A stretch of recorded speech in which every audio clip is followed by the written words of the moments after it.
stronger, and deeper.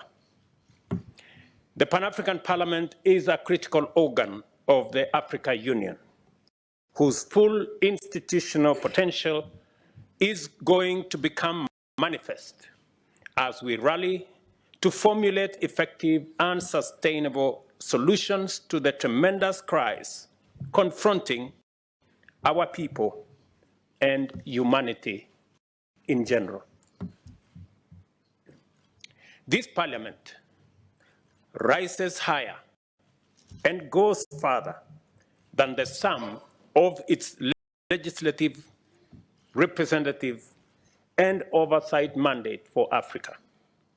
It provides a fundamental deliberative forum where the peoples of Africa gather to reason exhaustively together and develop African solutions to Africa's problems.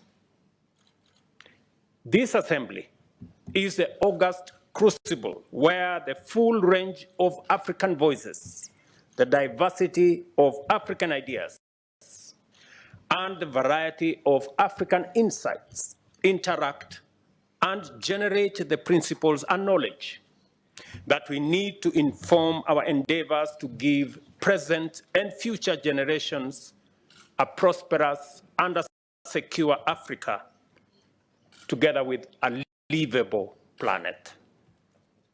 I therefore congratulate all of you for the confidence you have clearly inspired to be chosen as the African people's representatives in this Parliament.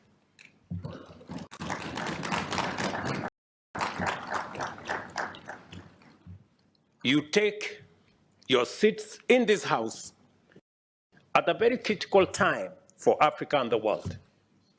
The world is presently confronted with a daunting array of multifaceted challenges, which range from the pandemic recovery to the existential threat of climate change. There is also the prevailing adverse financial environment characterized by increasing interest rates and looming debt distress affecting Africa and the many other regions, not forgetting the complex security implications of a delicate geopolitical crisis. At this time, your leadership as members of this House is more vital than ever to guide and support all other institutions of the African Union in pursuit of a new, ambitious, and inspiring vision. It is a time to be bold, to be strong and resolute enough to confront these challenges with greater unity and greater commitment.